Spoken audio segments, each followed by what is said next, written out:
세상을 바꾸는 관심 아는 척에서 시작합니다. 강원도와 원주를 이야기하는 풀뿌리 팟캐스트 원주 아는 척 2025년 6월 6일 금요일 164회 첫 번째 순서입니다. 책임 PD 조은재입니다. 에디터 조국인입니다.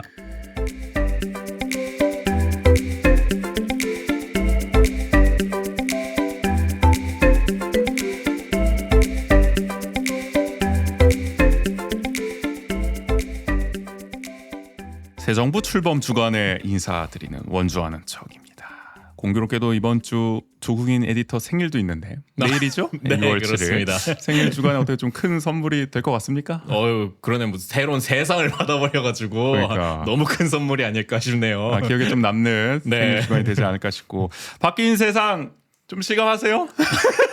벌써요? 뉴스가 완전히 달라졌다 이런 얘기를 하시는데 그러니까 확실히 뭐 삶에서의 체감보다는 그렇게 유튜브에서 이렇게 올라오는 소식이나 뉴스나 이런 걸 보면서 야 바뀌었구나 이런 게 실감이 되긴 하더라고요. 예를 들어서 뭐 전 정부에서 지명한 헌법재판관 그 취소하기도 네, 하고 철회하든지. 철회하기도 하고 네. 임명 철회를 하기도 하고 그리고 또 뭐 정부의 브리핑이 실시간으로 아, 올라오고 뭐 이런 이재명 부분도 대통령이 그렇고. 직접 내각 인선을 발표하고 네네. 또 강유정 대변인이 나와서 여러 가지 기자들과 이제 소통하는 모습 이게 사실 당연한 건데 지난 정부에서 이게 너무 안 되다 보니까 이색적인 풍경처럼 느껴져요. 이것만 해도 달라졌구나라는 생각이 들고 국회에서도 이제 각종 특검 법안들이 줄줄이 통과되지 않았겠습니까? 세 개가 연속으로 그냥 예전에는 이제 이탈표가 얼마 나오느니 이거 다시 통과될 수 있느니 이것 때문에 아주 골칫거리였는데 거부권 때문에 이제는 그쵸. 그런 걱정 없이 법안 통과되면 바로 서명되겠구나 바로 이게 즉시 발효되겠구나 라는 생각을 하니까 그래도 좀 속 시원한 느낌은 확실히 들더라고요.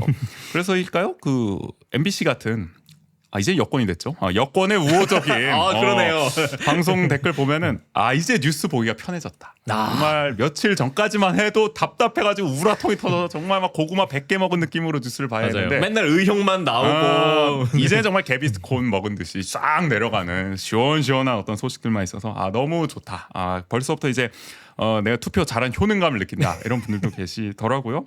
어쨌든 아직 초반입니다. 네. 기억하시겠죠? 문재인 정부도 초반에는 정말 대통령 잘 뽑았다 이런 얘기 나왔어요. 지지율이 80% 갔죠. 80%까지. 근데 결국에는 이제 중반부터 이제 뒷심 부족으로 무너진 거 아니겠습니까? 이재명 정부도 일 잘하는 이재명, 추진력 있는 이재명 이 이미지를 정말 정권 말까지 끝까지 가져가야 할 것이다라는 좀 소통 행보 계속 보여줬으면 하는 바람이고요.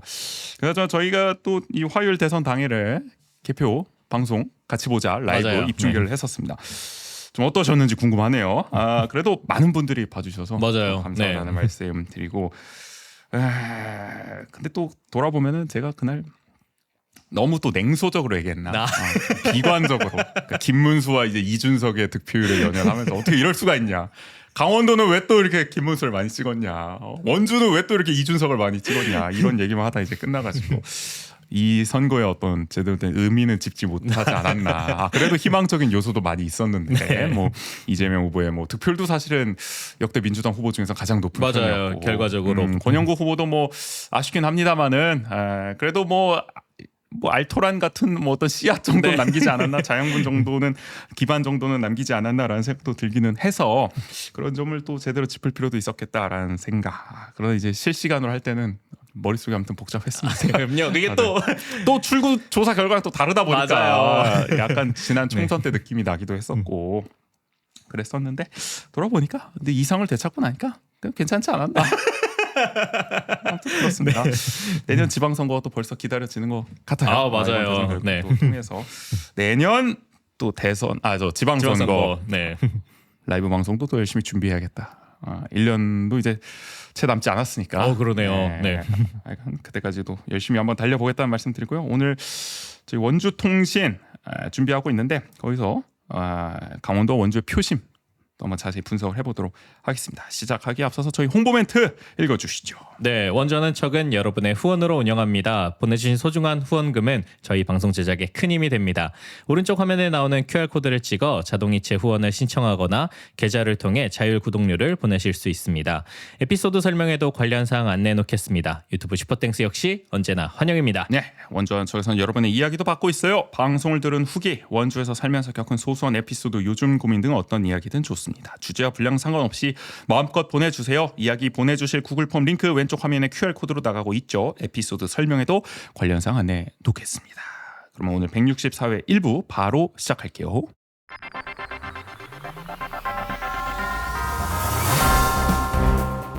한 주간 원주의 중요한 뉴스를 논평합니다. 원주통신.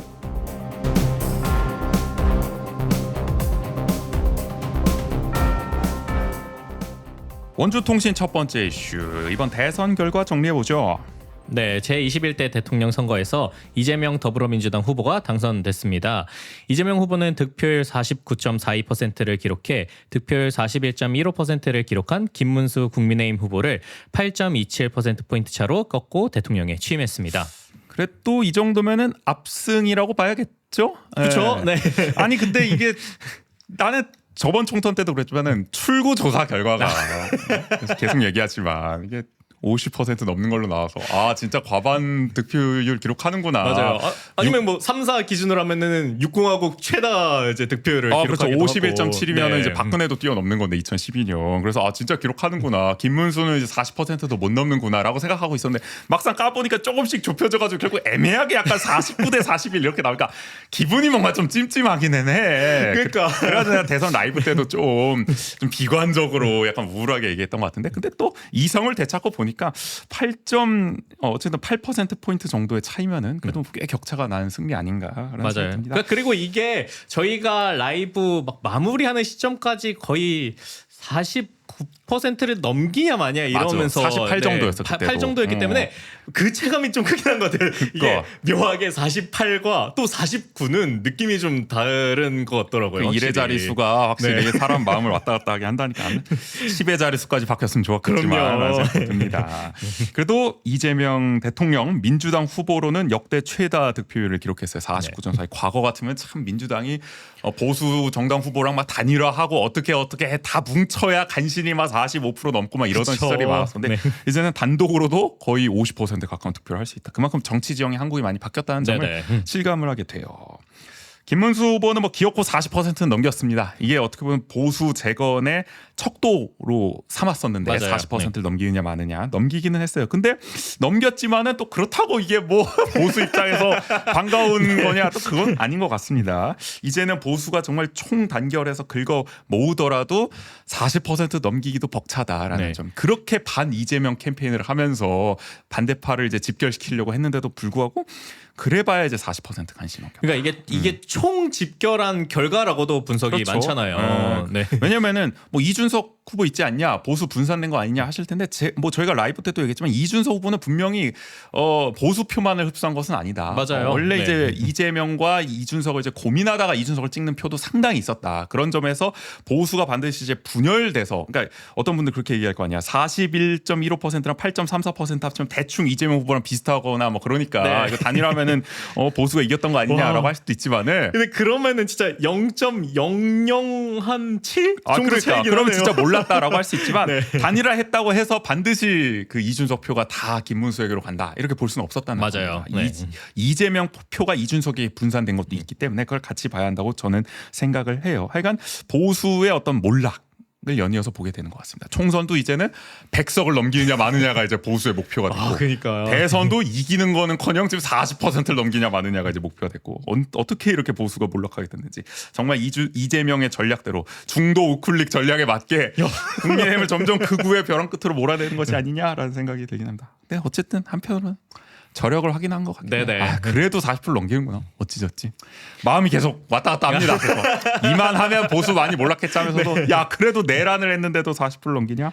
이런 생각이 커요. 그게 이제 뭐 세대 간에도 있긴 하지만 도시 규모에 따라서 그 인구수가 가지고 있는 그 규모감이라는 게 이런 데서 또 발휘되기는 하는구나. 그러니까 뭐 그런 얘기도 있죠. 전북의 90%를 해야 이제 TK의 30% 정도의 인구의 규모다라고 얘기를 하는 그런 경우도 전북의 네. 90%가 전북의 90%의 그 이제 투표 전북을 말씀하시는 거죠? 네네. 전북. 네. 전북의 그러니까 호남의 인구가 워낙 줄었기 때문에 네, 맞아요. 영남과 대비했을 때 아무리 호남이 몰표를 주더라도 이제 영남의 이제 비비기에는 또 역부족인 측면이 있다. 네네. 그러니까 그런 부분에서 그러니까 그 도시 규모가 가는 어쨌든 그 파워라 그럴까요? 그러니까 그런 것들이 여전히 존재하긴 하는구나라는 그렇죠. 부분들을 앞으로는 이제 그런 네. 지역별의 인구 차이도 있을 것이고 또 세대 간의 인구 격차도 있을 것이고 또 이번 대선은 뭐 이제 젊은 세대보다 이제 어떻게 보면 고령 세대가 더 많은 최초의 또 대선이라고 네네. 하잖아요. 그런 점도 계속 선거 결과에 영향을 줄 것 같고요. 뭐 지역 얘기해 주셨지만 서울이 생각보다 큰 차이는 안 났습니다. 맞아요. 우리 생각보다는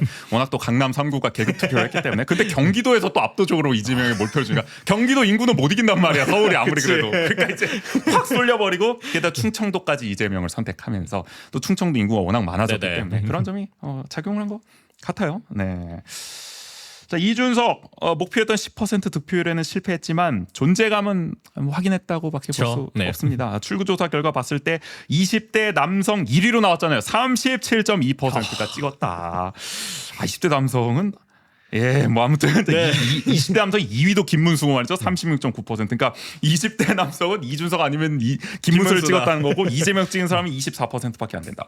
반면 20대 여성의 58%는 이재명을 찍었고 이준석을 찍은 사람은 10.3%밖에 안 된다. 근데 10.3%도 나왔구나라고도 느껴지기도 하고요. 그러니까 이런 걸 부분이. 봤을 때 결국에는 어떤 민주당과 국민의힘이 양당 모두 싫다는 사람들의 선택지가 이준석밖에 없었기 때문에 맞아요. 어떻게 보면은 네. 그들 입장에 봤을 때 네임드 후보는 그래서 이준석을 찍을 수밖에 없었다는 생각도 들어요. 그러니까 네. 뭐 이 젠더 이슈라든지 이런 걸 다 떠나서라도 말이죠.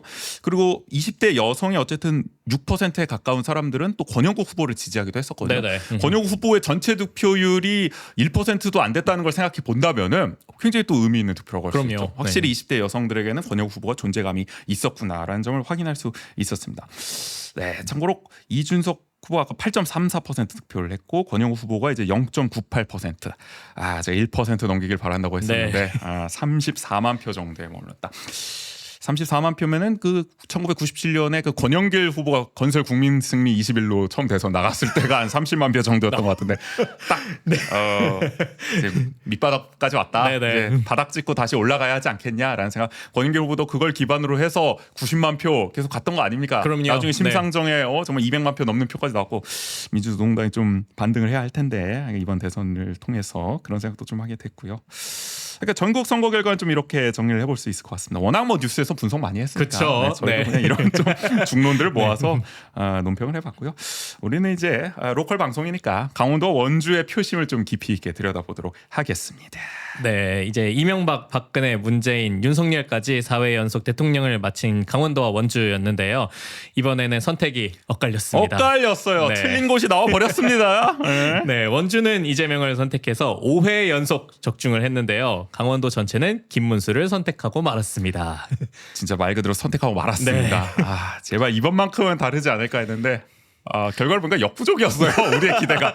여론조사로만 봤을 때는 이재명이 이기는 여론조사가 나왔고 그래도 박빙이라는 여론조사가 끝까지 그쵸. 나왔는데 네. 결국 그게 골든 크로스가 돼버렸다. 아니, 그리고 저는 이번에 라이브 하면서도 가장 아쉬웠던 것 중에 하나가 이 출구조사와 다른 게 나온 게 뭐 울산도 있고 근데 강원도도 출구조사 때는 이재명이 근소하게 앞서는 걸로 나왔었는데 오차범위 접전이긴 했지만 네. 어쨌든 그래도 이재명이 앞선다. 근소하게 우위다라고 했는데 완전히 뒤집혀 버렸습니다. 결과 보면은 김문수 후보가 47.3%, 이재명 후보가 43.95%, 한 3.4% 포인트 네네, 정도, 그 정도. 차이난다. 많이 나지 않았어요? 지난 대선에 비해서. 맞아요. 그래도 근소하게 많이 따라잡았다. 근데 그건 사실 빅2가 견인한 덕분입니다. 원주와 춘천이 열심히 이재명을 찍었어요. 네. 원주가 이재명 47.74, 김문수 42.6으로 비교적 압도적으로 네. 이재명을 밀어줬고요. 춘천도 이재명 46.15, 김문수 43.42로 역시 한 3%포인트 네네. 정도 이재명을 더 많이 찍어줬습니다. 이 두 곳만 이겼습니다. 18개 시군 중에서 딱두 나머지는. 곳이고 16개 시군에서는 전부 김문수 후보가 이겼는데 제가 뭐 라이브 할 때는 앞서는 것도 있긴 했는데 결과적으로는 그게 결과적으로 다 까봤을 뒤집혔나 봐요. 때는 네, 뒤집혔고 상당히 격차가 많이 났습니다. 그럼 제대로 보신 게 맞는지 제가 의문이에요. 가장 김문수를 많이 밀어준 지역은 삼척입니다. 53.13 김문수 찍었고 39.08 이재명 후보가 유일하게 40%를 못 넘긴 지역이 삼척입니다. 그 다음으로 뭐 50% 넘긴 지역이 태백, 뭐 정선, 고성, 양양, 홍천, 뭐 횡성, 영월, 평창 이런 곳들이 다 김문수 후보가 50%를 넘긴 지역이에요. 네네. 그만큼 대체적으로 봤을 때는 그래도 김문수를 많이 찍었다. 맞아요. 강원도에 좀 보수세를 현격한 보수세를 확인할 수 있었다. 권역으로 나눠 보더라도 영서 북부권 이제 춘천을 중심으로 한 영서 북부권은 김문수 45.82, 이재명 44.40. 그러니까 여기도 춘천이 애썼지만은 결국에는 네네. 나머지가 접경 지역의 표심을 못 이겼다. 그리고 원주가 있는 영서 남부권도 김문수 46, 이재명 45.5. 여기는 원주 덕분에 아주 초박빙까지는 갔지만 역시 원주만으로는 힘에 붙였습니다. 자, 영동권은 뭐 압도적 김문수입니다. 김문수 50.20, 이재명 41.73. 여론조사 때보다도 영동권은 더 훨씬 더, 현격하게 네. 벌어진 격차를 확인할 수가 있었어요. 그 마지막 여론조사 이후에 결집이 더 많이 됐다고 봐야겠네요. 그러면은 그러니까요. 그 보수세가 역시 무섭다. 강원도는 여론조사 때만 하더라도 약간의 설렘을 주. 이번엔 강원도 다른가? 강릉, 영동 뒤집어지나 하지만 혹 투표를 까보면 역시나 하는 순간이 많아가지고 아쉬울 때가 있는데 이번에도 그랬어요. 그런데 어떤 분들은 뭐 이렇게 얘기하십니다. 냉소하실 수도 있죠. 아니 강원도 뭐 역시나 똑같네. 또 빨갛게 물들었어. 그렇게 뭐 다르다 하더니 뭐 TK, PK랑 다를 바가 없네. 동서 거의 뭐 지금 분단됐네. 뭐 이런 얘기 하잖아요. 그 한 축이 강원도네. 또 강원도 하필 면적도 넓어가지고 그 지도로 보면은 다 새빨개 보이잖아. 사실은 그래가지고 더 욕을 먹는 경향이 있는데, 근데 표심을 더 자세히 들여다 보면은. 그래도 3년 전 대선보다는 민주당의 지지율, 득표율이 꽤 상승을 했다고 저는 생각을 해요. 그런 점을 봤을 때 강원도가 조금씩 변하고 있는 거 아니겠느냐. 대표적으로 지난 대선보다 득표율이 좀 오른 지역들 보면은 원주는 뭐 말할 것도 없습니다. 원주도 그렇죠. 2.72%포인트 정도 올랐어요. 그리고 양양 같은 경우가 가장 많이 올랐는데 3.71%포인트. 양양은 민주당을 그래도 많이 이번에는 찍어줬습니다. 전보다. 지난번에 40%도 안 됐었는데 안 됐었는데 이번에 넘겼어요. 41.26%. 그리고 속초도 2.92%포인트 정도 더 올랐고요. 강릉도 2.7%포인트 정도. 그 보수적인 강릉도 민주당 사실 그 풀뿌리 활동들을 많이 또 하고 계시잖아요. 네네. 김중남 위원장부터 해가지고 그 결실인지 모르겠지만 최근에 뭐 김한근 전 시장이 민주당으로 입당하기도 하고 국민의힘 출신의 그런 영향이 있어서인지 강릉도 민주당의 지지율이 많이 올랐고요. 영월도 2.14%포인트 정도 올랐습니다. 전반적으로 18개 시군이 전부 민주당 지지율이 올랐어요. 단 한 곳도 떨어진 곳이 없습니다. 그러니까 맞아요. 이전보다는 확실히 민주당 지지세가 강해졌고 전체 평균을 봤을 때도 2.23%포인트 정도 민주당의 득표율이 지난 대선보다 올라갔다는 점. 이런 걸 봤을 때 마냥 뭐 강원도가 변화가 없다. 똑같다. 콘크리트다. 이렇게만 볼 수는 없습니다. 그쵸. 분명히 네. 조금씩 이 민주당의 지지세가 올라가고 있고 다른 정치적 반대 세력을 이제 강원도민들도 찍기 시작했다. 그냥 뭐 덮어놓고 다 국민의힘이 아니다라는 점을 새삼 강조하고 싶어요. 맞아요. 아니 그게 왜냐면은 국민의힘의 득표율이 또 떨어졌잖아요. 국민의힘 어쨌든. 득표율 맞아요. 이게 네. 또 전체 평균을 봤을 때 18개 시군 총합 6.88%포인트 정도가 떨어졌습니다. 그러니까 민주당의 득표 상승률 대비 국민의힘의 이 득표율 하락이 훨씬 크게 나타난 맞아요. 거예요. 그러니까 네. 국민의힘을 이제 외면하기 시작했다는 겁니다. 강원도민들. 가장 많이 떨어진 곳 사실 원주인데요. 원주가 8.05%포인트 정도 떨어졌습니다. 지난 대선보다. 그리고 춘천도 7.87%포인트 정도 떨어졌고 강릉도 7.35%포인트 떨어졌습니다. 그러니까 빅3가 다 떨어졌어. 엄청 크게. 맞아요. 그것도 한 7% 이상으로 7%포인트 네. 이상 다 떨어졌고 속초도 6.92%포인트 떨어졌고 인제도 6.82%포인트 정도 떨어졌습니다. 전반적으로 아무리 낮더라도 최소 4%포인트 정도는 네. 하락을 했다는 점. 그리고 그 하락한 표는 이재명 아니면 이준석이 나도 가졌다는 점. 특히 춘천 같은 경우는 아까 김문수가 7.87%포인트 정도 떨어졌다 그랬잖아요. 국민의힘. 네. 이준석이 9.21%를 득표를 했어요. 강원도 최고 지지를 강원도에서 이준석을 누가 가장 많이 찍었냐? 다름 아닌 춘천입니다. 9.1%를 찍었어요. 그 다음이 이제 인제인데 이준석 가장 많이 찍은 지역입니다. 인제가 이제 9.16%를 찍어. 아마 이제 군부대도 있고 네네. 젊은 장병들이 많다 보니까 또 이준석이 많이 나오지 않았나 싶어요. 확실히 그런 접경 지역의 퍼센테이지가 조금 높게 나오긴 했네. 화천도 8.99% 맞아요. 나왔고, 네, 양구도 8.94% 나왔고. 그게 영향이 있죠. 네네. 원주도 근데 8.52%. 원주도 이제 젊은 인구가 많다 보니까. 그러고 보니 결국 원주도 8%를 그러니까 넘었네요. 넘었어요. 네. 그 전반적으로 봤을 때 이 그 요약을 해보자면 이재명 민주당의 득표율 상승했고 국민 이재명 득표율 좀 근소하게 어쨌든 올랐다. 그래도 조금씩 올랐고 다 40% 웬만하면 다 넘겼다. 그리고 국민의힘은 대폭 하락했다 득표율이. 그리고 그 반사이익을 이준석이 어느 정도 나눠 먹었다라고 네네. 요약을 할 수 있습니다. 그러니까 어쨌든 그런 다른 선택지에 대한 고민들을 강원도민들도 이제 그렇죠. 하고 있다라는 게 이런 부분에서 경향성이 그래요. 나타나는 거잖아요. 무조건 이찍 아니다라는 점을 확인할 수 있었다는 겁니다. 자, 그리고 이제 원주 표심으로 넘어가 봐야 할 텐데 3년 전과는 정반대로 이재명이 압승을 했습니다.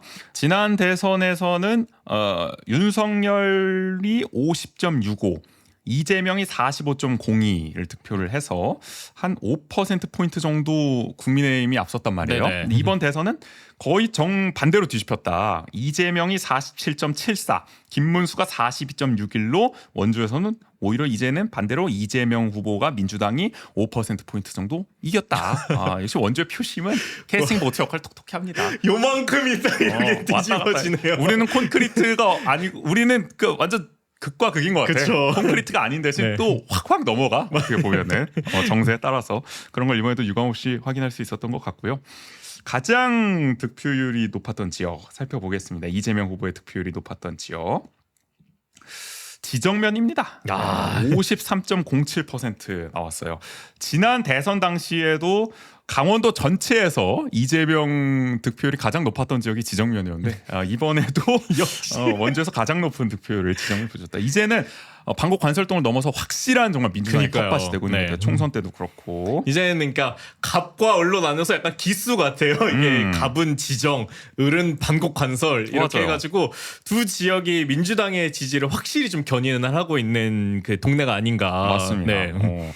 반곡 관설동이 2위입니다. 52.58% 득표를 했고 3위는 행구동이에요. 51.75%. 4위는 무실동 50.07%. 5위는 문마급 48.45%가 나왔습니다.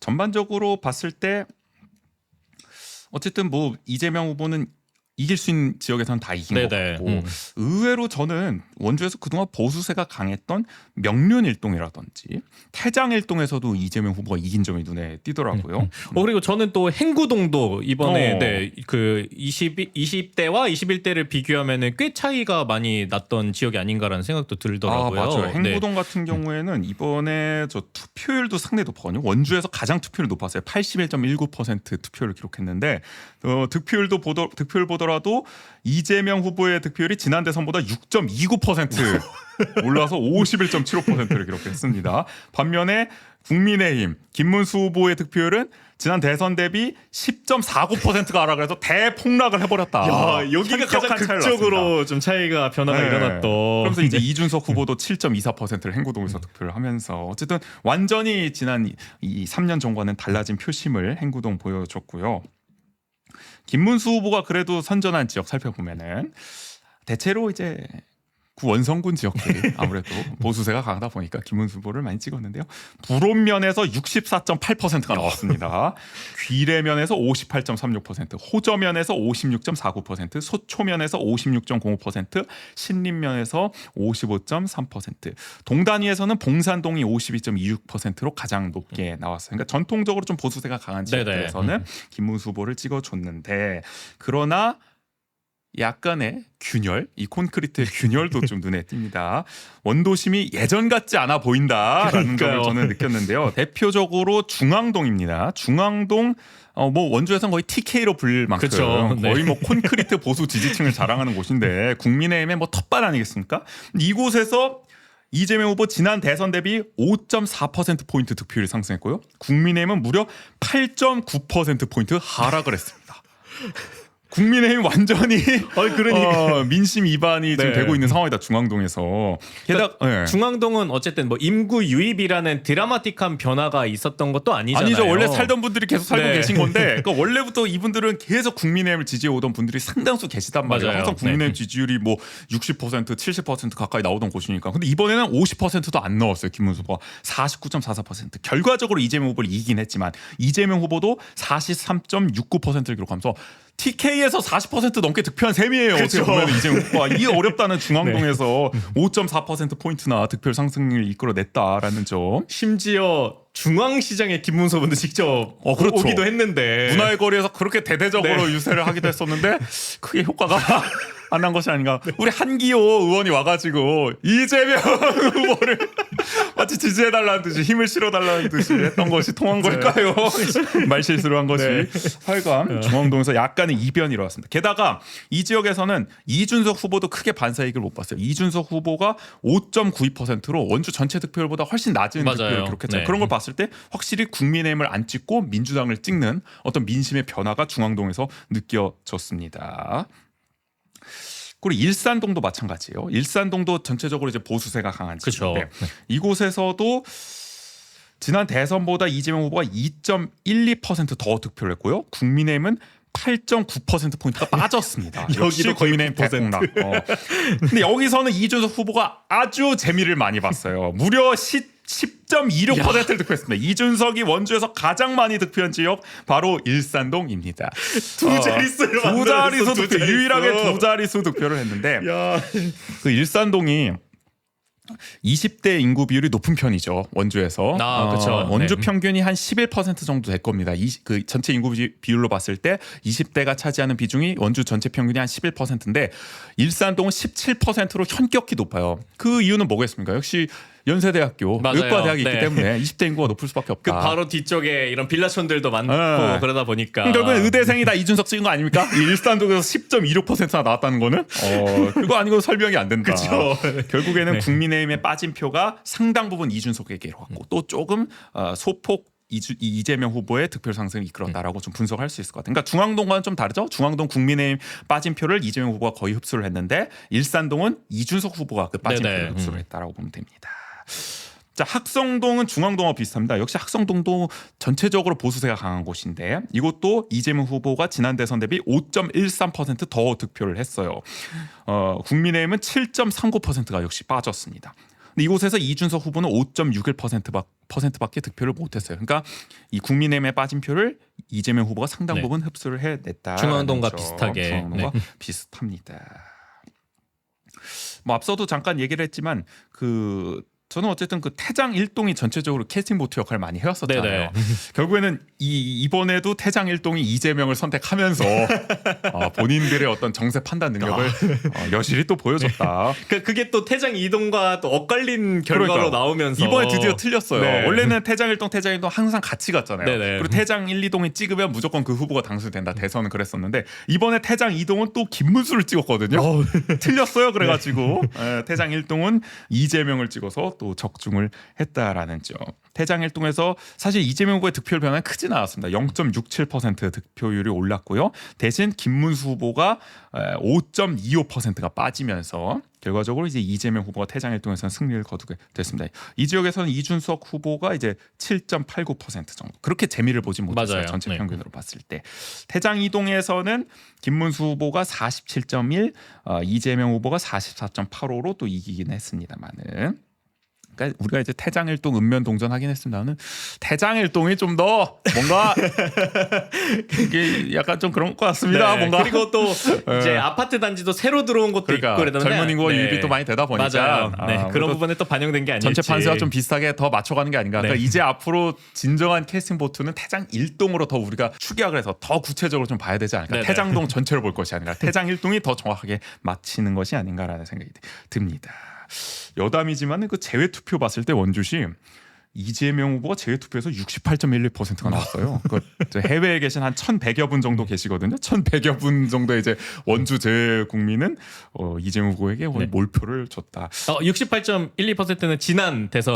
제가 잘못 봤네요. 69.05% 거의 비슷하게 나왔습니다. 맞아요. 늘 재국민들은 원주에 이제 적을 뒀던 재국민들은 늘 이재명 후보에게 70% 가까운 맞아요. 몰표를 주고 있다. 해외에서 보기에 이제 한국 정치가 그렇게 느껴지나. 특히 이번엔 계엄까지 터졌으니까요. 참고로 김문수 후보는 재국민 투표에서 19.59%를 기록했습니다. 원주 현격한 차이를 나타냈고요.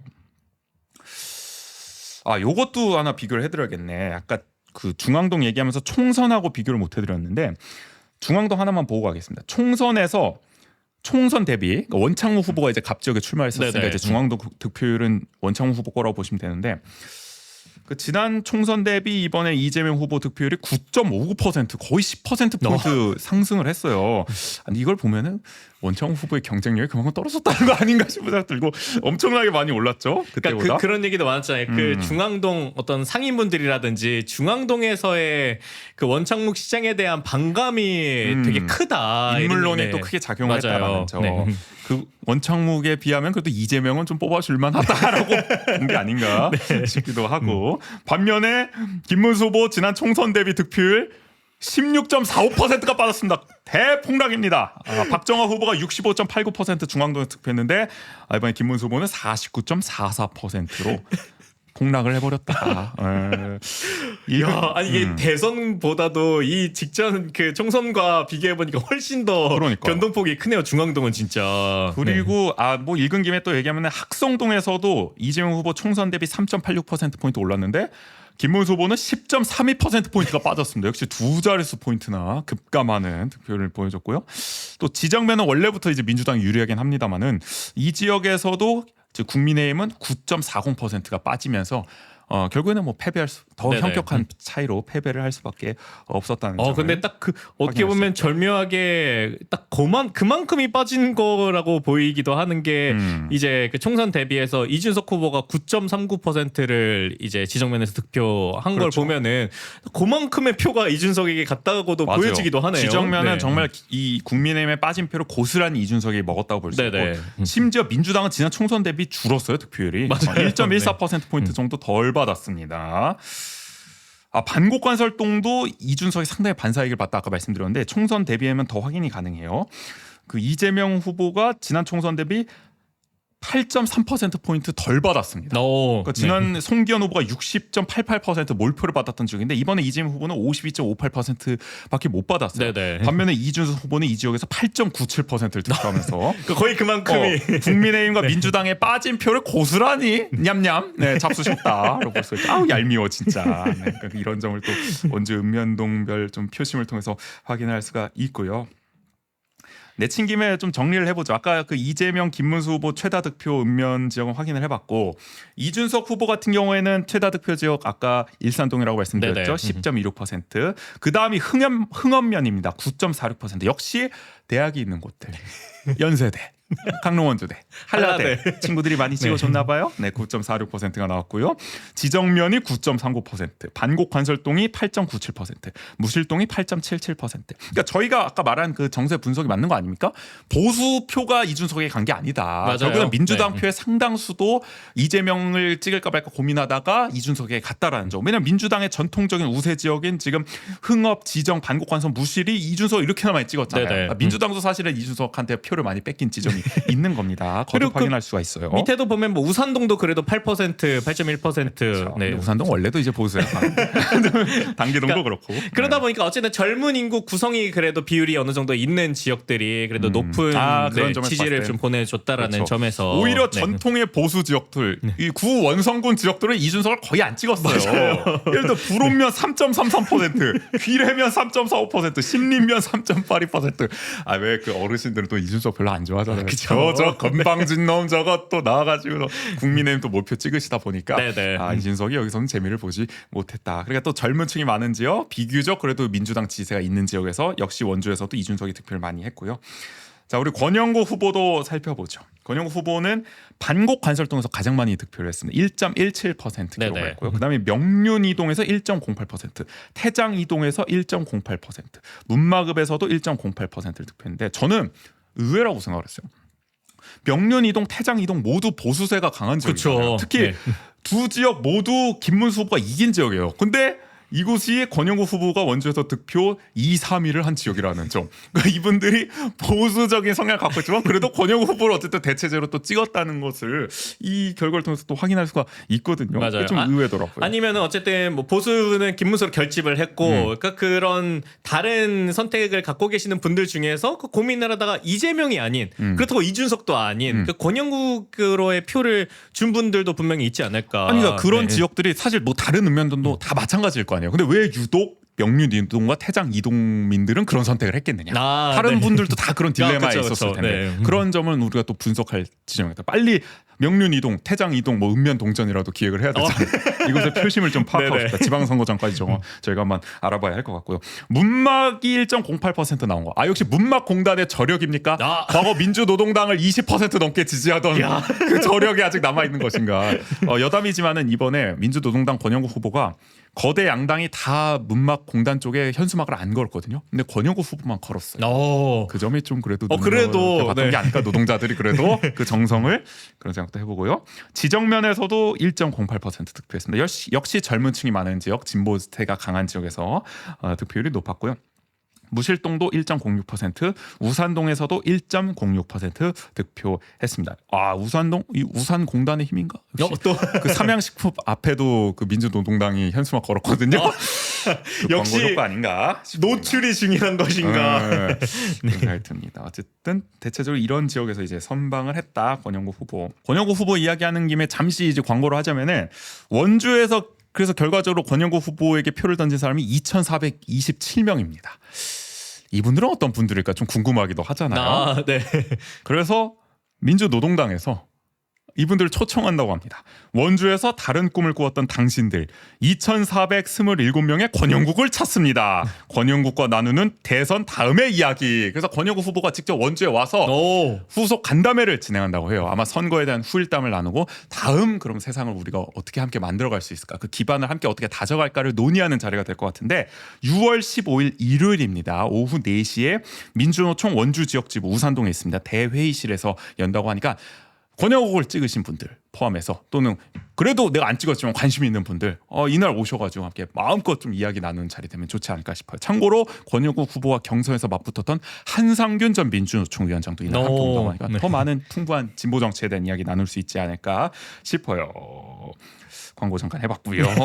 자, 그 전반적으로 이렇게 좀 정리를 해봤는데 쭉 살펴봤을 때 좀 어떻습니까? 그래도 저보다 원주에 오래 사셨는데 대선의 이런 좀 변천사를 봤을 때 이번에 좀 달라진 표심이 느껴집니까, 원주에? 근데 다른 뭐 그러니까 원주는 항상 그러니까 그렇게 좀 어느 한 곳에 치우쳐지지 않은 선택들을 해왔잖아요. 그러니까 그런 게 이번에도 결국에는 작용하는구나. 그래서 어떤 그런 부분에서 이 중앙의 이슈 아니면 그 큰 이슈가 어떻게 흘러가느냐에 따라서 원주의 선택이 또 영향을 많이 받는구나라는 것들을 느끼게 됐고, 그리고 근데 이런 표의 차이라든지 이런 부분들이 크지 않다 보니까 이 확실히 저희가 뭐 라이브 때도 얘기했지만 지선의 결과가 이게 어떻게 될지도 이 1년이 되게 그럼에도 불구하고 내년 지선에는 저는 조금 더 변화가 일어나지 않을까라는 생각을 좀 했었는데 이거 쉽지 않을 것 같다. 그래요? 네. 저는 오히려 이성적으로 살펴보니까 라이브 때는 조금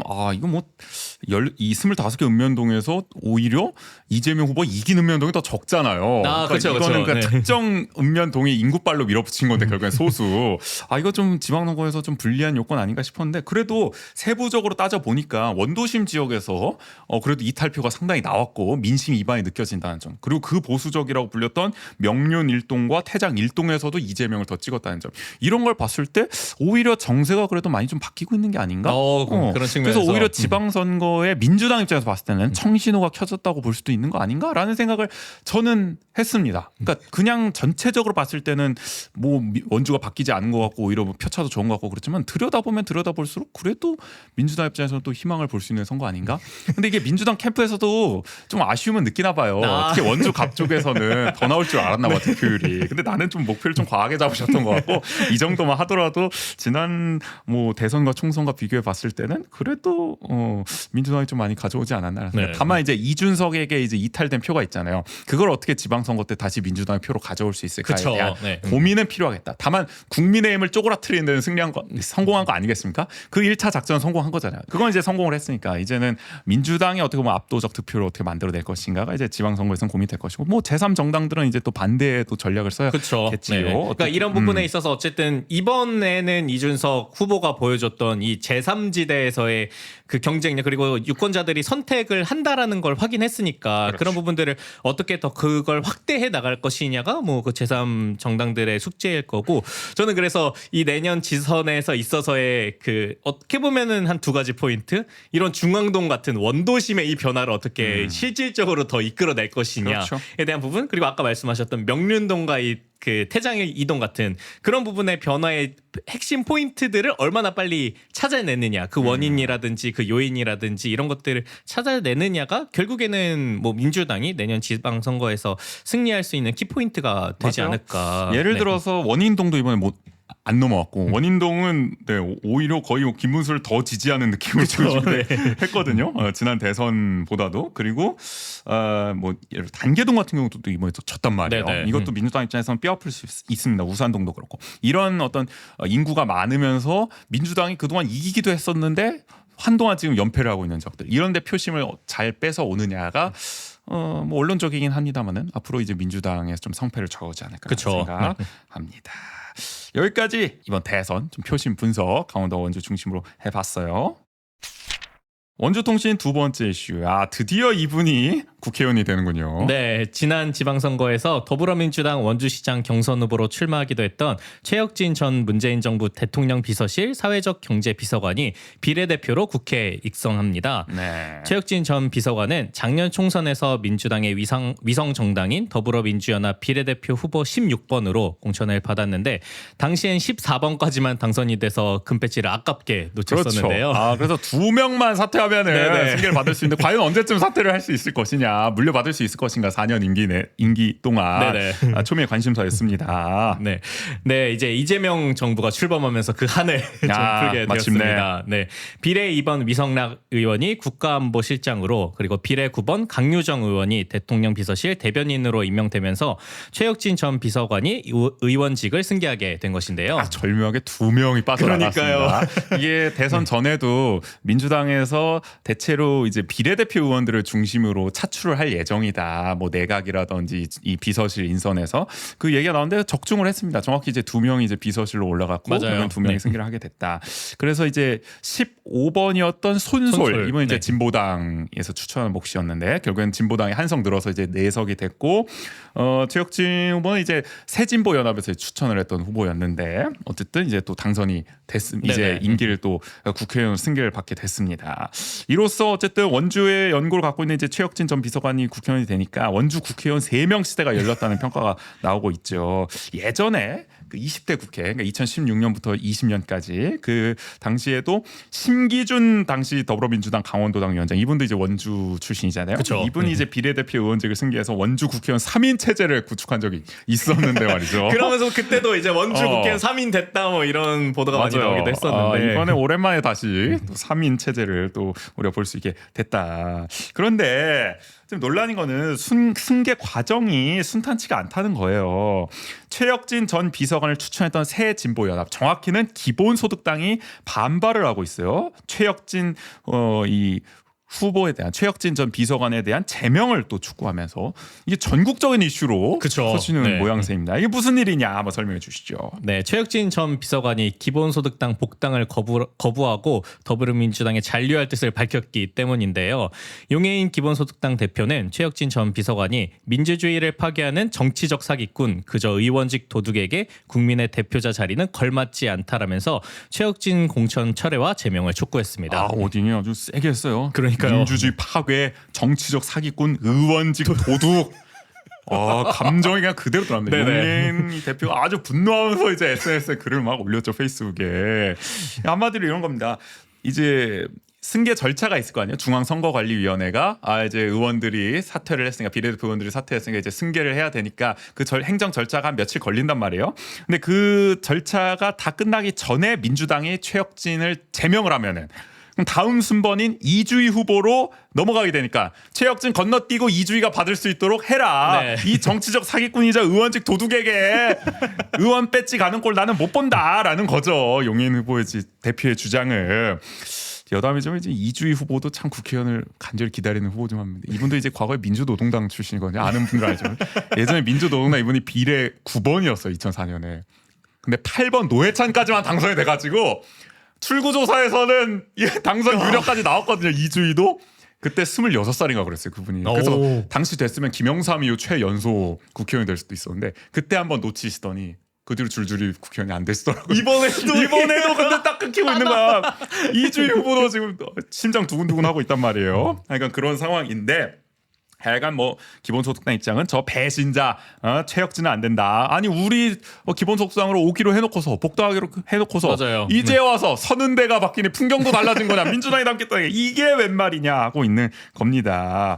그러면서 용인 대표 이렇게까지 얘기해요. 민주당을 향해서 이렇게 얘기합니다. 승계할 수 있는 의석 한 석 때문에 정당 민주주의를 파괴하는 정당이 되지 마시길 당부드린다. 최혁진 씨가 국민과 당원들을 배신하고 저지른 정치적 범죄 행위에 민주당이 가담하지 않기를 바란다라고 얘기를 했는데 한마디로 이제 민주당을 강하게 압박을 하고 그쵸. 있는 거죠. 네. 너네 최혁진 이거 그대로 이게 의원직 승계하게 냅두면은 정당 민주주의 파괴하는 꼴이야. 이 정치적 범죄 행위에 가담하는 거야라고까지 이제 얘기를 하는 건데 이 사기꾼과 도둑을 비호해주는 그렇죠. 것이야. 그동안은 사실 기본소득당이 민주당과 공조를 아주 긴밀하게 가져왔잖아요. 거의 서로 막 뭐 좋게 말하면 이제 뭐 우당처럼 이제 친하게 지내왔었고 이렇게까지 비판적인 스탠스를 취한 적이 없었죠. 없잖아요. 나쁘게 말하면 이중대 소리까지 들었던 게 이제 기본소득당인데 맞아요. 그래서 사실 민주당 지지자들도 우호적으로 바라왔었죠. 기본소득당과 용인 대표. 근데 이번에 완전히 갈라설 기세로 이렇게 민주당 너네 우리 말대로 안 해주면은 이거 진짜 범죄 행위에 같이 하는 거다. 정당 민주주의 파기 정당이다. 이런 얘기를 하고 있는 거니까 사실은 어쨌든 이번에 용인 대표가 좀 확실히 좀 감정적으로 좀 격해졌다라는 걸 좀 여실히 느낄 수가 있는 것 같아요. 근데 제 입장에서 봤을 때는 사실 이 말이 참 가소롭게 들린다. 용인 대표 본인이 이런 말을 할 자격이 있는가라는 생각이 드는데 이 말을 그대로 돌려줄 수가 있는 것 같아요. 처음부터 정당 민주주의를 파괴한 정당이 어디인가. 위성 정당에 가담을 해서 준 연동형 비례대표제의 취지를 무너뜨리는데 혁혁한 공을 세웠잖아요. 그 정당 민주주의를 파괴하는데 누구보다 앞장섰던 게 이제 기본소득당 아니겠습니까? 솔직히 말하면은 아니에요? 의원 한 석, 두 석 이것 때문에 위성 정당에 가담해가지고 정말 그 제도를 해킹해가지고 정말 소수 정당들이 이 연동형 비례대표제 혜택을 받아서 들어갈 수 있는 문호를 닫는데 일조한 게 기본소득당이잖아요. 그러니까 그래가지고 지난 총선 이후에 그러니까 이번 이제 직전에 이뤄졌던 총선에서도 용해인 대표가 지난번에는 이 위성정당이 통해가지고 의회 입성하는 게 중요했기 때문에 그렇다고 해도 그 다음에는 지역구로 나와야 되는 거 아니냐 이런 요구들도 있었잖아요. 그렇죠. 이제 역량과 자기 경험을 살려서 네네. 자력으로 해야 되는 거 아니냐 했는데 이번에도 어쨌든 위성정당에 또 참여해서 비례로 재선을 하게 된 거잖아요. 네네. 그런 행태에 대해서도 이제 비판이 많았었고 결국에는 이 민주당의 힘을 빌려가지고 어떻게 보면 기본소득당이라는 이 정당의 순수한 득표를 통해서가 아니라 민주당이라는 어떤 거대 정당과 함께 하면서 그 힘을 빌려서 솔직히 의원들을 당선시킨 거잖아요. 기본소득당이. 네네. 그러니까 이게 정당 민주주의라든지 어쨌든 이 연동형 비례대표의 취지를 완전히 왜곡해 왔었던 역사들을 우리가 다 알고 있는 상황에서 이제 와서 그 위성 정당을 통해서 우리가 얻었던 의석을 민주당에 안 주려고 한다라고 하면서 이제 비판하면은 우리 같은 사람들 어떻게 봐야 됩니까 이거를 정말 그런 말을 할 자격이 있냐라는 생각이 드는 거고 그게 그런 어떤 어떻게 보면 기형적인 체제였기 때문에 이 최욱진 씨가 계속 더불어민주당에 있어야 비례를 순번을 승계받을 수 있었고 그렇죠. 손설 씨도 마찬가지였고 네, 그러니까 그 받은 다음에 다시금 기본소득당으로 오는 거는 그 자체가 이루어지지 않은 게 이 기형적인 그렇죠. 시스템 때문인 거잖아요. 얼마든지 이 개인의 네. 변심에 따라서 이게 의석이 보장되지 않을 수도 있는 거죠. 그쵸. 거기 참여한 소수 정당들이 네. 이게 뭐 문서로 약조를 한 것도 아니고 그러니까 이게 얼마나 웃긴 절차입니까? 더불어민주연합으로 선거를 같이 치렀어. 그래서 당선됐어. 자 당선됐으면 이제 각자 정당으로 돌아가게 서로 제명을 해주잖아요. 셀프 제명을 해주잖아요. 무슨 그렇게 해서 이제 돌아갈 수 있도록 하는 거잖아요. 근데 지금은 결국에는 돌아가지 않겠다고 하는 사람이 나타났으니까 결국은 이 위성 정당이라는 이 황당한 기획의 어떤 문제점이 더 극명하게 드러난 거죠. 셈이 네. 된 거죠. 그러니까 저는 용인 대표한테 이제 묻고 싶은 거죠. 이런 일이 일어날 줄 몰랐냐? 위성 정당 할 때 이런 사태가 벌어질 줄 몰랐냐? 최혁진 씨가 얼마든지 마음이 바뀌어가지고 나 이제 보니 기본속당 안 가도 될 것 같아요. 민주당이 더 나한테 맞는 것 같아요. 남을 줄 몰랐느냐? 위성 정당이라는 기획 자체가 얼마나 웃긴 거냐 이런 걸 봤을 때. 우리는 아닐 줄 알았지. 그러니까. 저 사람은 아닐 줄 알았지. 그러니까 결국에는 저는 업보라는 생각이 듭니다. 용인 대표의 업보죠. 이걸 누굴 탓하겠습니까? 이거 뭐 최혁진 씨를 모욕할 수도 있고 민주당에 대해서 뭐 비판할 수도 있겠지만은 결국에는 그 모든 비판 본인이 하는 그 비판에 와서는 본인 스스로에게도 돌아갈 수 없다는 점을 명심해야 할 것 같아요. 결국엔 저는 좀 설득력이 떨어진다는 생각이 들고 워딩 상당히 세게 말하고 있습니다만은. 그리고 뭐 기본소득당 그렇다 쳐도 최혁진 씨도 참 웃깁니다. 근데 최혁진 전 비서관도 아니, 이분의 행보가 나는 정치인으로서 이게 맞나 싶어. 이분이 원래 뭐 출발을 이제 사회당에서 하셨죠. 완전 네네. 진보 정당 이제 군소 진보 정당에서 출발을 해서 나중에 이제 좀 오래 하시다가 그래도 민주당으로 넘어가셨고 또 민주당이 넘어가서 원주시장 경선에도 출마하고 좀 열심히 하시는 듯 맞아요. 하다가 네. 문재인 정부에 이제 어쨌든 비서실에도 참여를 하고 그랬다가 결국에는 지난 총선 앞두고는 돌연 탈당을 해서 기본소득당 새진보 연합과 이제 함께하다가 국회에 입성하니까 또 이제는 기본소득당으로 안 가고 또 민주당에 계속 남아서 활동하겠다고 하는 이 갈짓자 정치적 행보를 어떻게 이해를 해야 할까? 난 그러니까 모르겠습니다. 저는 그 지난 총선 때 이 새진보 연합에 들어갈 때부터 굳이 그러니까 그래도 원주시장 경선까지 나왔던 민주당 인사가 왜 굳이 또 새진보 연합으로 갈까 이런 생각을 했었거든요. 그러니까 또 그렇게 결심을 했으면 본인의 어쨌든 정책적인 어떤 아젠다에 기본소득당 새진보연합이 더 맞다고 해서 판단해서 간 거잖아요. 그럼 민주당과 완전히 절연을 하는 이제 관계를 끊고 간다는 마음으로 간 거잖아요. 솔직히 말하면. 네. 그랬던 사람이 이제 와서 다시 나는 민주당이 맞는 것 같아서 남겠다.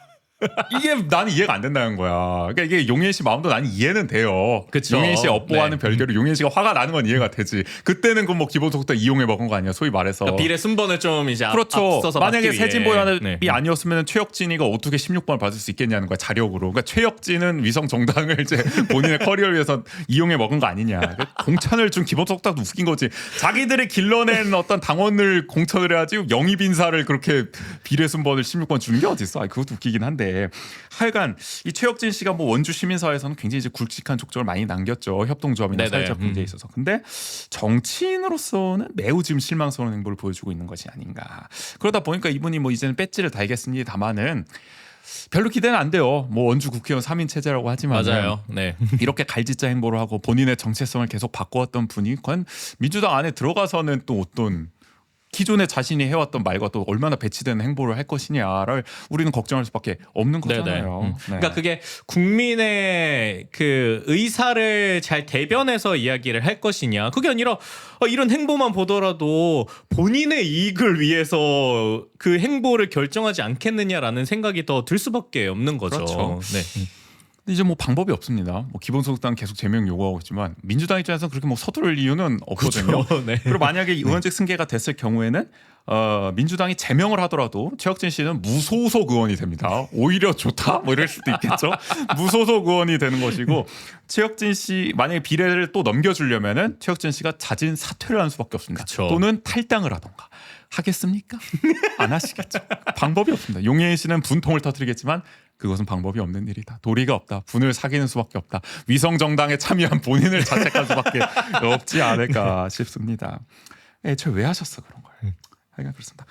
그나저나 저희가 이제 그 내년 지방선거 원주시장 후보군으로 최혁진 씨를 하마평에 올리기도 했었는데 이것으로 좀 빠지는 거 아닐까요? 이제 배지를 다셨으니까 그렇죠. 네. 당분간은 뭐 이제 원주시장보다는 이제 의정 활동에 또 전념을 하지 않을까. 뭐 그 전에 민주당이 극적으로 제명을 해가지고 뭐 네.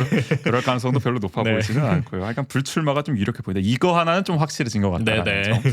점. 논란은 한동안 계속될 것 같습니다.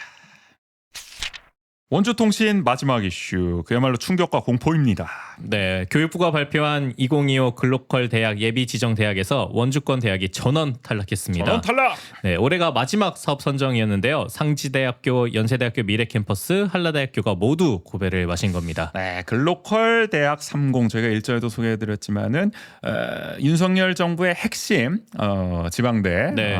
육성 정책이죠. 대학 한 곳당 5년간 최대 1천억 원을 지원하는 국책 사업입니다. 그러니까 이거죠. 선택과 집중하겠다. 살릴 대학을 먼저 골라내고 그 살릴 대학에 어마어마한 재정을 투입해서 집중적으로 확실하게 건실한 지방 대학으로 만들어 내겠다라는 전략이었습니다. 이번이 이제 마지막 사업이다 보니까 선정이다 보니까 이제 3년 동안 선정하는 건데 재작년, 작년 이렇게 선정했고 올해 이제 마지막이죠. 올해가 이제 마지막이다 보니까 전국 55개 대학이 신청해서 37곳이 탈락을 하는 치열한 경쟁이 벌어졌다고 해요. 게다가 이제 정부가 앞으로는 글로컬 대학 30대학을 중심으로 각종 재정 지원을 강화할 것으로 전망되기 때문에 그러니까 글로컬 대학이 끝나더라도 글로컬 대학을 받았던 지방대들이 더 유리하게 그쵸. 계속 인센티브를 네. 받아낼 것이라는 전망이 우수했기 때문에 아니 왜냐면 계속 그 격차가 벌어질 거 아니에요. 그렇죠. 이게 재정이 그만큼 투입이 되니까. 이게 처음 시작은 뭐 비슷하더라도 결국에 받은 글로컬이 된 대학과 안 된 대학은 뭐 나중에 따라잡을 수 없을 정도로 맞아요. 격차가 날 거란 네. 말이죠. 그렇기 때문에 모든 대학들이 사활을 걸고 달려들었었는데 원주권은 다 떨어져 버렸다. 이거 어떡합니까? 결국에는 강원도에서는 강원대와 강릉 원주대, 한림대만 선정이 됐습니다. 물론 강릉 원주대 원주 캠퍼스가 있긴 합니다만 지금 논란이 되는 게 이게 결국 강원대와 강릉 원주대 통합 강원대를 전제로 해서 지금 글로컬 대학이 되고 있는 거잖아요. 네. 그러다 보니 이게 춘천 중심으로 되고 있다. 대학 강원대 대학 본부가 위치해 있는 춘천 중심으로 지금 원주 캠퍼스, 뭐 삼척 캠퍼스, 도계 캠퍼스 다 강릉 캠퍼스 통합되고 있는 게 아니냐라는 비판이 나오고 있기 때문에 결국에는 이 글로컬 대학도 지금 춘천 중심으로 돌아가는 모양새예요. 강원도의 이 지방대 정책, 국립대 정책은 전부 다 지금 춘천을 중심으로 되고 있다.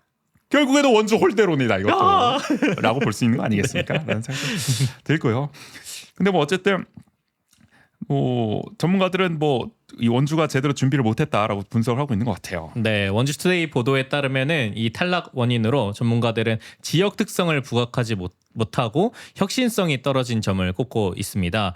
한라대와 상지대는 지역 산업과 연계한 전략에 미진했고 연세대는 기존 강점인 산림, 해양, 스포츠 분야를 구체적으로 제시하지 못해 평가에서 불이익을 받았다는 분석을 하고 있습니다. 근데 제가 솔직히 상지대 한라대는 이해를 합니다. 떨어진 거. 여기는 솔직히 말해서 강원도의 다른 대학들에 비해서는 경쟁력이 그렇게 높지는 않잖아요. 글로컬 대학은 워낙 소수의 대학들만 이제 네. 뽑는 사업이기 때문에. 근데 연세대는 사실은 예비 지정도 앞서 됐었었고 맞아요. 1년 차, 2년 차 때. 그리고 3년 연속 도전했으면 웬만하면 뽑아줄만 하거든요. 3년째 내리 도전하고. 근데 아니, 3년 연속 탈락을 시킨 건 너무한 거 아니야? 이번에 아예 예비 지정도 안 뽑아줬다는 거잖아. 아니 연세대 뭐 척졌습니까? 이렇게까지 할 이유가 있어요? 그래도 어쨌든 연세가 우리가 무시할 순 없잖아요. 그 이름값을. 아니 원주에서 네. 가장 탄탄한 대학이죠. 맞아요. 결국에는. 그러니까 연세대가 선정이 안 되면 뭐 저희 한라대 상지대 자동 탈락이지 솔직히 말하면은 어떻게 도리가 없는 거지. 그래서 3년째 도전하고 있는데도 뭐 산림 해양 스포츠 분야 구체적 제시 못해 불이익 받았다라고 하면은 이거 뭐 연세대가 3년 연속 준비를 못했다고 봐야 되는 건지 아니면은 교육부에서 이악 물고 연세대를 안 뽑아. 미래 캠퍼스 외면을 한 건지 잘 모르겠습니다. 이거 뭐 내막이 있는지 모르겠지만 그러니까요. 네. 좀 안타깝게 느껴지네요. 그러니까 이게 뭐 정확한 건 아니지만 그 말씀을 해주시니까 문득 그럴 수도 있겠다는 생각이 어쨌든 이름이 연세대다 보니까 그런 측면에서 글로컬 대학을 지역에 있는 대학을 살리겠다는 취지니까 연세대 캠퍼스를 살려주는 건 좀 그렇지 않느냐라는 것 때문에 애써 무시한 게 아닐까. 또 그렇게 갈 수도 있나? 근데 저기 다른 데는 이제 된 데가 없나? 예를 들어 뭐 고려대 분교나 이런 데 중에 그럼 된 데가 없나? 고려대도 떨어졌네. 고려대 분교도 보니까. 그러네요. 그러면 어쨌든 오 어디야? 고려대 세종 캠퍼스도 떨어졌어. 네. 그런 거 보면은 어느 정도는 그게 고려가 됐다고 진짜? 영향이 있었던 게 아닐까. 또 보니까 건국대 글로컬 캠퍼스도 좀 떨어진 것 같은데요? 네. 진짜인가? 서울에 본캠을 둔 대학은 다 떨어뜨린 거야 이거? 이렇게 취지를 살리겠다고? 야 이거 음모론이 좀 나올 법합니다. 이게 그러니까요. 세 곳이 다 떨어진 걸 보면 그러니까 아무래도 이렇게 타이틀이 올라가잖아요. 그러니까 선정 대학 타이틀. 맞아. 그러니까 그랬을 때 그런 우리가 인식하는 서울권에 이름값 있는 대학이 어쨌든 분교더라도 그 타이틀이 들어가 있으면 거기에서 오는 반발을 좀 의식한 게 아닐지. 반발? 그러니까 뭐 그런 거지. 본캠이 지원해라. 맞아요. 연세대 신촌캠이 미르캠 살리고 안암캠이 고려대 안암캠이 세종캠 살리고 그러면 되는 거 아니냐. 왜 그거를 교육부까지 나서 글로컬로 해줘야 되냐. 뭐 이런 느낌? 조금 아닐까? 더 열악한 대학을 네. 살려야 하지 않겠느냐. 뭐 이런 취지가 아니었을까. 우리 미래캠도 어려운데 연세재단 좀 더 힘써야 된다라는 거고 약간 음모론입니다. 네. 왜냐면 이제 고려대도 보니까 작년에 떨어졌네. 고려대 저기 세종캠도 떨어지고 2년 연속 떨어졌고 연세대 3년 연속 떨어지고 그런 걸 보면 이악 물고 외면했다. 약간 그렇습니다. 근데 좀 걱정이 되는 거는 우리가 지금 웃으면서 얘기할 게 또 아니기도 해. 이게 또 대학 문제 심각하잖아요. 그쵸. 특히 원주 대학들은 지금 어떡하자는 거야. 춘천은 그래도 지금 뭐 통합 강원대 한다 그래가지고 뭐 강원대, 강릉 원주대 지금 춘천교대 통합해가지고 그래도 좀 해피하게 가보려고 하고 있잖아요.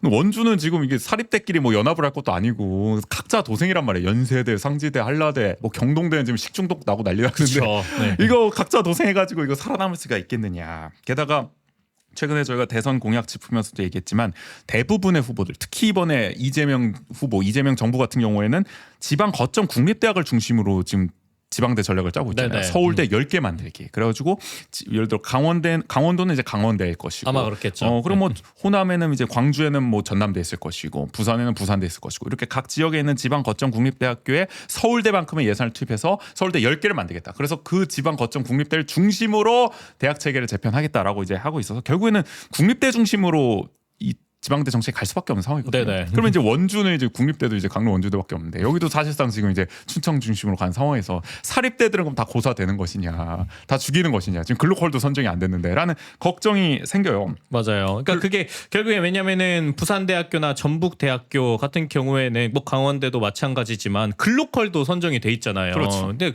그렇다면은 그러니까 그렇게 뭐 글로컬도 그렇고 이재명 정부에서 추진하는 교육 사업들도 다 그 국립대 중심으로만 그렇죠. 재원이 투입되면은 그걸 이제 소위 시너지를 내겠다고 한다는 건데 그럼 결국엔 선택과 집중이라는 측면에서는 지난 윤석열 정부와 크게 다르지는 않을 것이라는 맞아요. 우려가 생기는 거고요. 사립대 정책이 확실히 잘 안 보입니다. 문재인 정부 때만 하더라도 공영형 사립대라 그래서 학교에 막 이제 전폭적인 재정 지원을 하는 대신에 사립대학의 운영권의 절반을 교육부가 갖는 식의 네네. 준공영제죠. 어떻게 보면 공영형 사립대를 이제 추진했었는데 결국에는 기획재정부가 완강히 반대하면서 그게 타당성 연구 용역도 못 해버렸잖아요. 그쵸. 그 네. 예산조차 배정 못해가지고 결국에는 그 뒤로 민주당에서도 이 공약을 안 내걸고 있단 말이에요. 사립대를 살릴 수 있는 정책 중 하나였는데 근데 이번 이재명 정부도 그렇고 그런 사립대 관련 정책들이 다 빠지고 그냥 지거국 중심으로 살리겠다 이러고 있으니까 걱정이 되는 겁니다. 원주 입장에서는 이게 큰 타격이 될 수밖에 없는 것이고 뭐 라이스 사업을 한다고는 합니다만은 결국에는 그것도 경쟁 중심으로 갈 거예요. 그쵸. 연차가 네. 쌓일수록 결국에는 우월함을 가지는 대학들 라이스 사업에서는 결국 연세대가 뭐 두각을 나타낼 수밖에 없겠죠. 상지대 같은 대학들은 점점 더 기반이 약화될 수밖에 없을 것이고 그 나의 모교는 어떻게 되는 것이냐.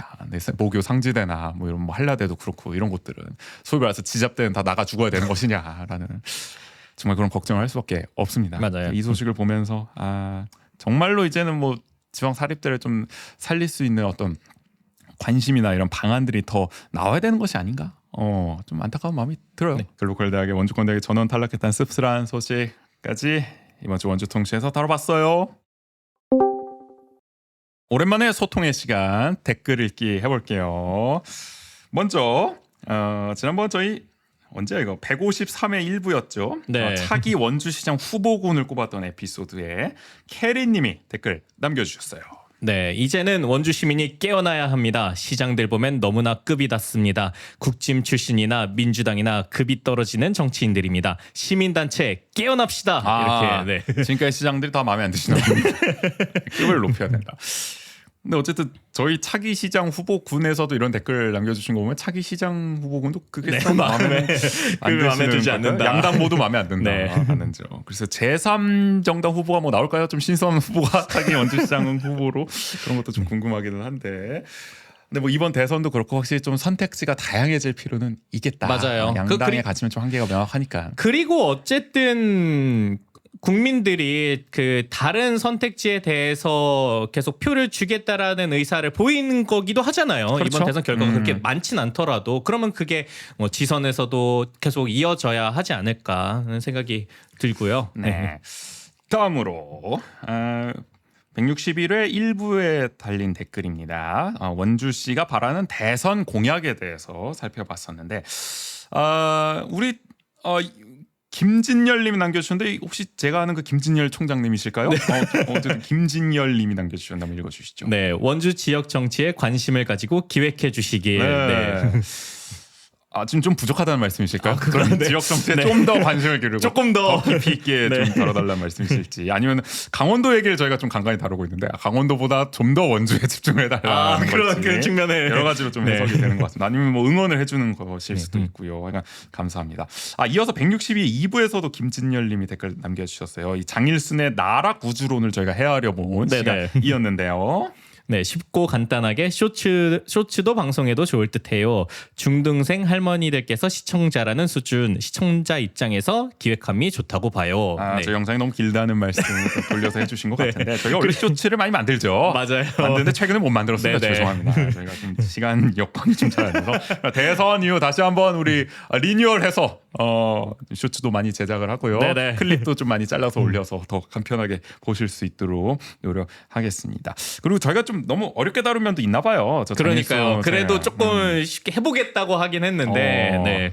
다음에 조금 더 이게 말씀해 주셨던 것처럼 누구나 좀 쉽게 이해할 수 있는 정도로 잘 한번 정리를 해서 그러니까 이게 우리가 왜 그 기자들도 그런 격언이 있잖아요. 기사를 쓸 때 중학생이 이해할 수 있을 정도로 써야 한다. 그러니까 너무 어렵게 쓰면 안 된다라고 하는데 우리 방송도 이제 그런 격언을 좀 잘 살려서 잘 좀 폭넓게 좀 이해하실 수 있도록 진입 장벽을 좀 낮춰보도록 노력하겠습니다. 이어서 162의 1부에 달린 댓글 사법 리스크에 또 흔들리는 원광수 시장 직권 남용 혐의로 송치된 검찰에 네네. 송치된 원광수 시장에 대해서 다뤘던 에피소드인데요. 오랜만에 오택 작가님이 댓글 남겨주셨네요. 갈 사람은 가야죠. 원광수 시장도 함께 법정으로. 네. 이게 또 2주 전에 남겨주셨는데 또 대선 끝나고 보니까 또 새삼 그러게요. 느낌이 더 통쾌함이 네. 있습니다. 이어서 163회 1부 바로 직전 에피소드였는데 우리 이제 강원도 원주의 어떤 그 정체성 도민들과 이제 시민들이 느끼는 어떤 지역에 대한 소속감이 줄어들고 네네. 있다는 점을 다룬 에피소드였습니다. 이 에피소드에 이제 서지연님이 댓글 남겨주셨어요. 네, 출양 원주 사람입니다. 원주에 대한 애정과 더 나아지기 위한 고민이 느껴지니 너무 좋습니다. 이렇게 우리 남겨주셨습니다. 서지연님은 출양을 하셔서도 이제 원주 시민으로서 어떤 정체성을 또 마음 한켠에 네. 갖고 계속 살아가고 계신 것 같아요. 저희가 어쨌든 원주에 대한 애정, 그렇죠. 저희 애정이 있으니까 이렇게 방송. 맞아요. 네. 우리 시장님을 비판하는 것도 다 애정이 있으니까. 그럼요. 네. 눈에 또 강조를 드리고요. 여담이 그 라이브 방송 때 저희 그 미국 서부에 거주하시는 분이 맞아요. 저희 댓글 선배님께서 원고 또 네. 선배님이셨잖아요. 몇 회 졸업생이라고 했죠? 한 학년 위에 저 네. 53회, 그 선배님은 52회. 52회 졸업생이 또 댓글을 남겨주셔가지고 또 원주 결과를 또 관심 있게 이준석 8% 넘기면 안 된다라고 또 말씀까지 하셨던 기억이 나는데 이렇게 출양 원주민들이 또 은근히 이렇게 정체성을 잃지 않고 그럼요. 계속 원주를 생각하고 네. 계신단 말이에요. 이런 분들 한 분 한 분을 우리가 또 소중히 생각을 해서 챙겨야 하지 않을까라는 생각. 저희 방송도 이런 출양민들을 위해서 더욱더 원주 소식 열심히 또 다뤄보도록 하겠습니다. 네네. 원주 사랑해야 됩니다. 그래도 사랑하시죠? 네. 자, 마지막으로 163회 2부였습니다. 극각 공놀이에서 우리 김정호 이 춘천 시민과 함께 1년 만에 추락한 김주성호 원주 DB 2-4-2호 시즌 리뷰를 해봤는데 추억의 댓글이 달렸어요. 실리다 실리님.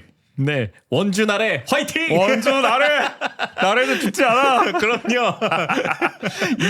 이 댓글 보고 정호가 원주 나래님이 죽었어라고 이제 냉정히 말하긴 했는데 우리 나래는 가슴속에 살아있어. 그럼요. 우리 이 직전 시즌 시티 유니폼도 아마 나래 시절에 모티브로? 오마주를 해가지고 그 오마주로? 색깔로 만들었던 기억인데. 근데 아직도 나래 시절 기억하시는 토박이분들 많이 계신 것 같아요. 원주에서 농구하면 그래도 나래 시절이야. 그쵸, 네. 그때가 거의 뭐 원주의 시카고 불스야. 그런 느낌인가 봐. 왜냐면은 전형적인 약팀으로 좀 평가를 받았었는데 그래도 하위권이었어요? 그 경쟁력을 발휘해서 이제 막 플레이오프도 올라가고 그랬단 말이에요. 그러니까 그러면서 이제 원주가 농구의 도시로서 좀 자리매길 수 있는 그 기반을 딱 시초를 뿌린 거죠, 씨앗을. 좀 드라마적인 서사가 있었구나. 그쵸, 계속 네. 강팀이 아니라 약팀이었다가 이제 어느 순간 플레이오프 네. 갔다가 말이야 좀 감동 서사였어요. 그리고 또 허재가 전성기를 지나서 이제 말년에 그런 또. 의미에서 이제 그 강원도의 약팀에 이게 딱 오게 됐는데 그 허재가 마지막 불꽃을 태운 그런 의미들도 있고 빰빰, 원주 나래. 네. 그 시절. 야, 저는 뭐 없었습니다만. 다들 그런 뭐 부분 때문에 낭만의 또 시절이었던 것 같습니다. 그 낭만이 우리 아직 가슴 속에 있다 이런 부분으로 댓글을 적으신 게 아닐지. 빨간 추억까지 환기할 수 있었던 시간이었고요. 이렇게 최근에 달렸던 댓글 몇 개 좀 읽어봤는데 여러분들도 저희와 함께 좀 이야기 나누고 싶으시면 댓글 많이 남겨주시면 좋을 것 같아요. 이번 대선 얘기 너무 안 남겨주시더라고요. 이야기를 좀 여러분들 이야기도 좀 털어놔 주세요. 네네. 저희와 함께 나눕시다. 오랜만에 소통의 시간이었어요.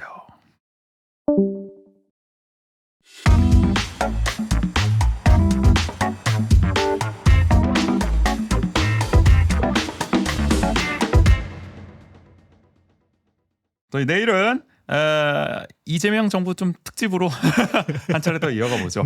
이재명 정부가 강원도를 어떻게 바꿀지 살펴보겠습니다. 이번에 이재명 대통령의 18개 시군 공약을 읽어보면서 어떤 게 좀 지켜질 수 있을 것 같고 어떤 건 좀 허황돼 보이는지를 좀 가려보도록 하겠습니다. 관심 가져주시고요. 저희 원조 한 척 어디서 들을 수 있죠? 네, 원조 한 척은 유튜브, 스포티파이, 팟빵, 네이버 오디오 클립, 애플 팟캐스트에서 감상할 수 있습니다. 취향과 여건에 맞는 플랫폼에서 들으시고요. 매일매일 강원도와 원주 이야기를 올리는 인스타그램, 페이스북 계정도 운영 중입니다. 지역이 어떻게 돌아가고 있는지 궁금하시다면 팔로우 부탁드릴게요. 그럼 오늘 164회 1부 여기서 마무리할게요. 지금까지 진행의 정주혜, 조욱인이었습니다. 모두 안녕.